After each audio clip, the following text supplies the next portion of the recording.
توقف يا رعد. كيف تفزع هذا القط الصغير؟ هو بالتأكيد تائه ويبحث عن مأوى. لا تخف يا صغيري، أنت ضيفي اليوم، ولا يجرؤ مخلوق على إيذاء ضيوفي. أتسمع يا رعد؟ تعلم أن تستخدم قوتك فيما يفيد، وأن تكون رحيما بمن هو أضعف منك حتى يرحمك من هو أشد منك قوة.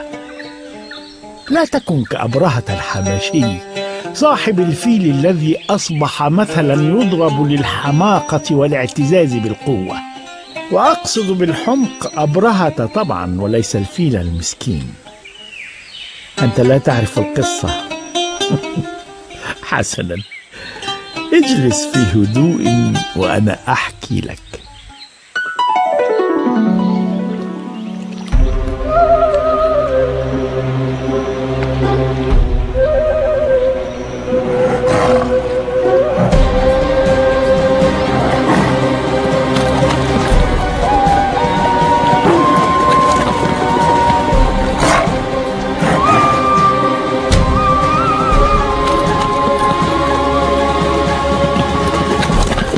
مهيب، تعلم أن تضرب الأرض بقوة لتعلن للجميع قدومك يا مهيب.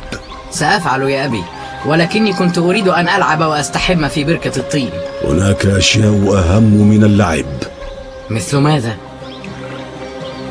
البحث عن الطعام مثلا. الطعام موجود في كل مكان، نحن نأكل الحشائش والنباتات ولا نفترس غيرنا كما يفعل الأسد ملك الغابة.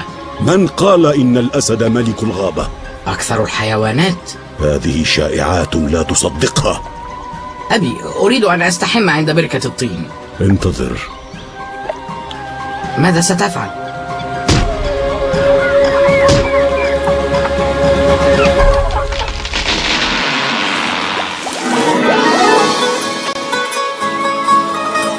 هذه بحيرتي الخاصة، لم يستحم فيها أحد من قبلي. أشكرك يا أبي.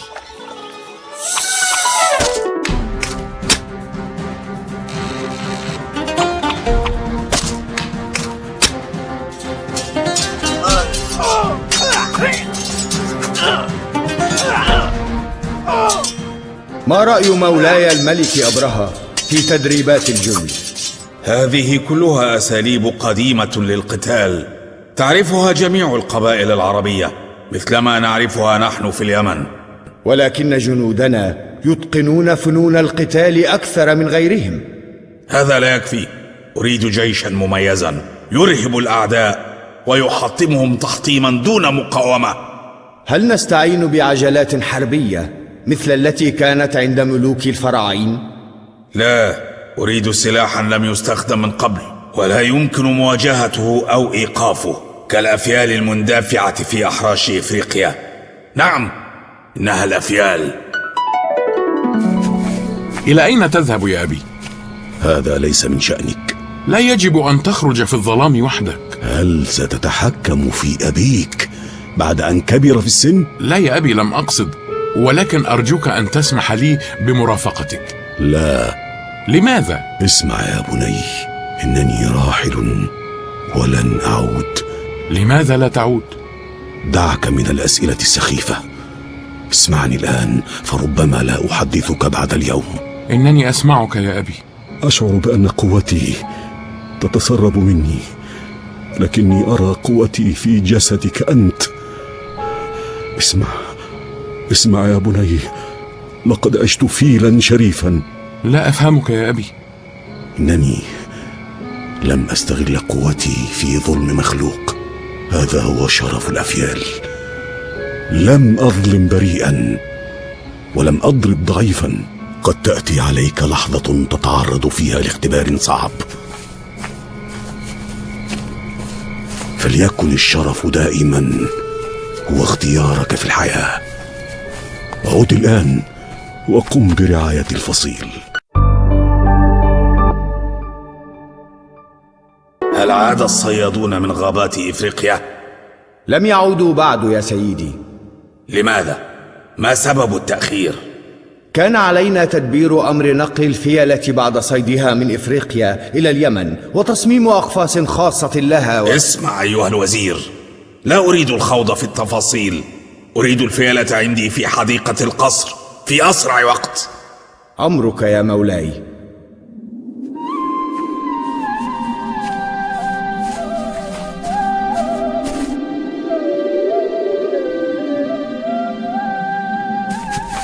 سيدي قائد الأفيال، هل يمكننا التحدث إليك قليلا؟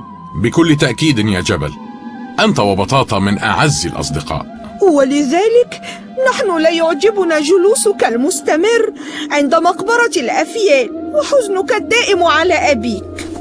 إن أحزاني ثقيلة مثل وزني. هذا حزن نبيل، ولكن هناك أشياء تحدث في الغابة يجب أن تعرفها وتفسرها لنا. ما الذي يحدث؟ الكائن النحيف المسمى بالإنسان أصبح يأتي إلى غابتنا بأعداد كثيرة. وما أهمية ذلك؟ لا أدري، ولكنهم يفعلون أشياء عجيبة. يحفرون الأرض ثم يعودون لتغطية ما حفروه بأوراق الشجر. هل تفهم شيئا مما يفعلون؟ لا، ولكن إذا فكروا في سرقة ما تبقى من مقابر أجدادي فسوف يعرفون حجم غضبي.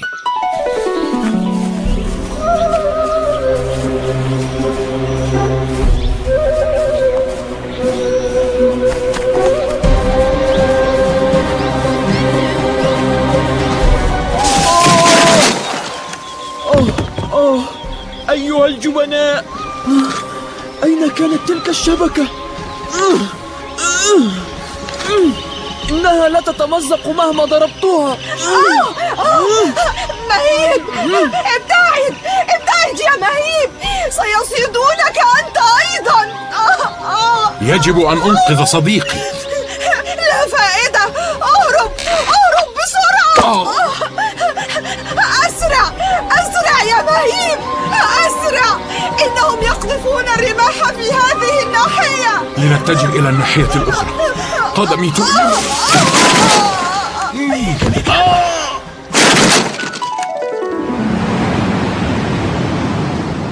إن رأسي يدور مع هذه الأمواج. مهيب، هل سيقتلوننا؟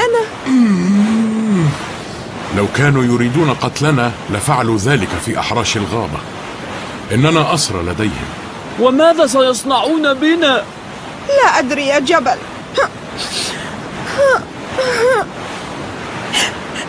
ماذا ترى يا قائد الأفيال؟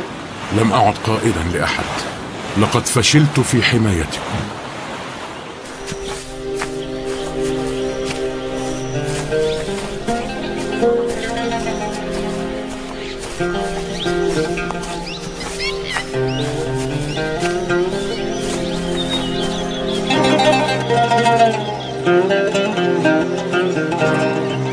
ها هي الأفيال يا مولاي.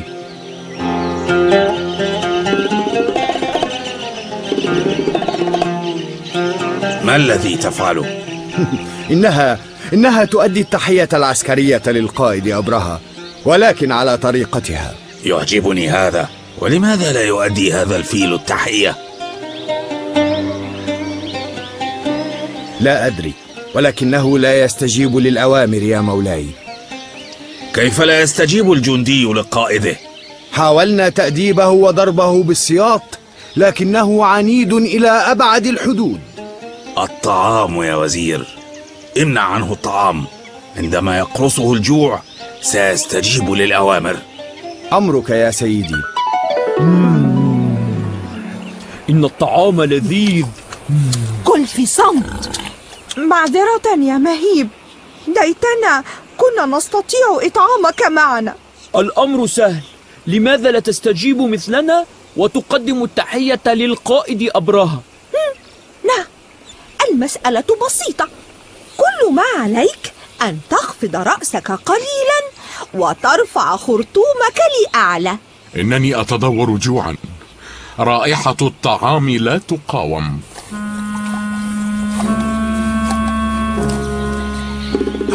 انظر يا مولاي، الفيل الكبير بدأ يستجيب. حسنا، كنت أظنك ستسعد يا مولاي. هناك أمور أهم من الفيل تشغل بالي. أريد مقابلة كبير المهندسين الآن في قصري. أمر مولاي. لأنصرف الجند. نهيب، كنت رائعا. سيعطوننا الكثير من الطعام. الكثير من الطعام لمجرد رفع الخرطوم بالتحية؟ يا لهم من حمقى.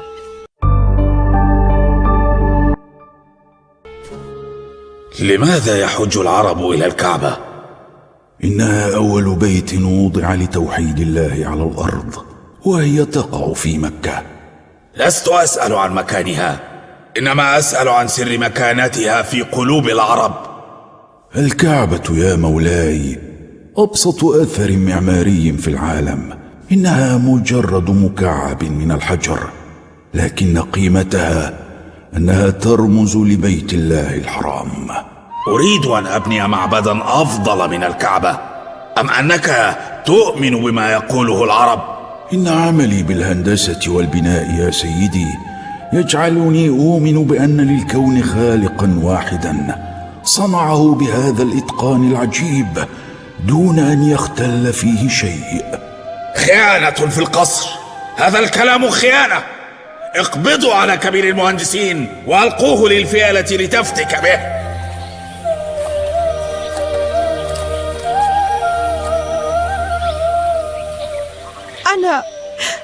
أنا لا أفهم شيئا. لماذا يجوعونك؟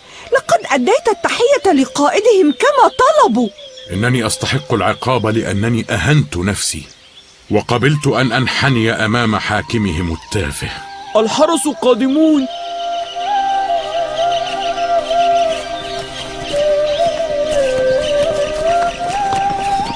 فكوا قيوده وأدخلوه قفص الفيل الجائع. أمامك فرصة أخيرة لتعتذر لسيدك أبرهة. سنقول إنك كنت مريضا وتهذي من الحمى. لن أكذب من أجل مخلوق، وليفعل الله ما يريد. سترى الآن كيف سيفتك بك هذا الفيل الجائع. ما هذا؟ أسير آخر يعذبونه مثلي؟ بسم الله خالق الحيوان والوحوش. لا تخف، إنني لن أوذيك. أنت أول مخلوق أقبل أن يجلس على ظهري.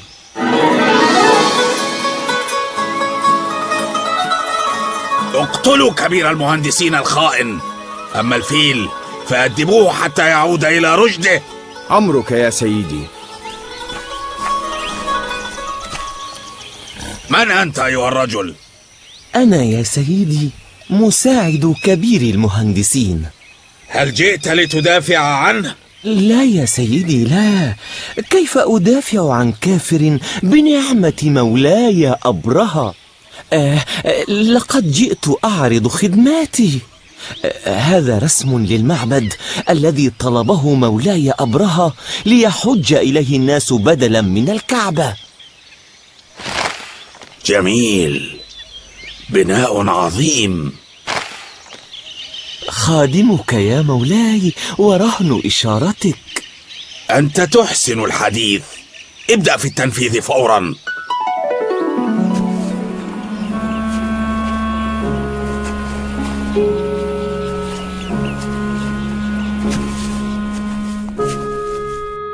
معبد رائع، أحسنت أيها المهندس. إنه توجيهكم الرشيد يا مولاي. كم زائرا قدم إلى المعبد؟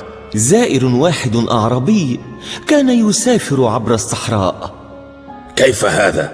لقد بنيت المعبد في طريق قوافل العرب وجعلت فيه كل وسائل الراحة.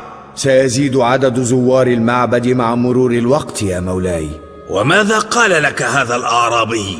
كان متعجلا في دخول المعبد ولم يقل شيئا. ما هذه الرائحة الكريهة؟ مولاي، يبدو أن الأعرابي قضى حاجته في معبدكم الموقر يا مولاي. هذه إهانة، كيف أجرؤ؟ ربما لا يقصد يا مولاي، فهو غريب عن المكان وظن أنه بيت للخلاء. هذه إهانة أعظم. العرب يسخرون مني، لكني سأريهم ماذا بوسعي أن أفعل.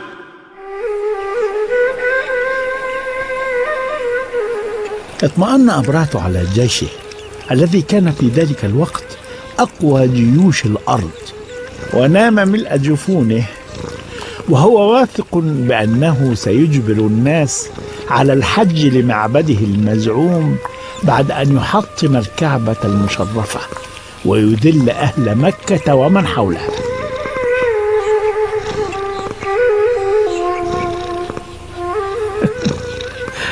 نام أيضا ضيفنا الصغير، فلا تحدث صوتا يزعجه. غدا أكمل لك ما كان من أمر الفيل وأصحاب الفيل.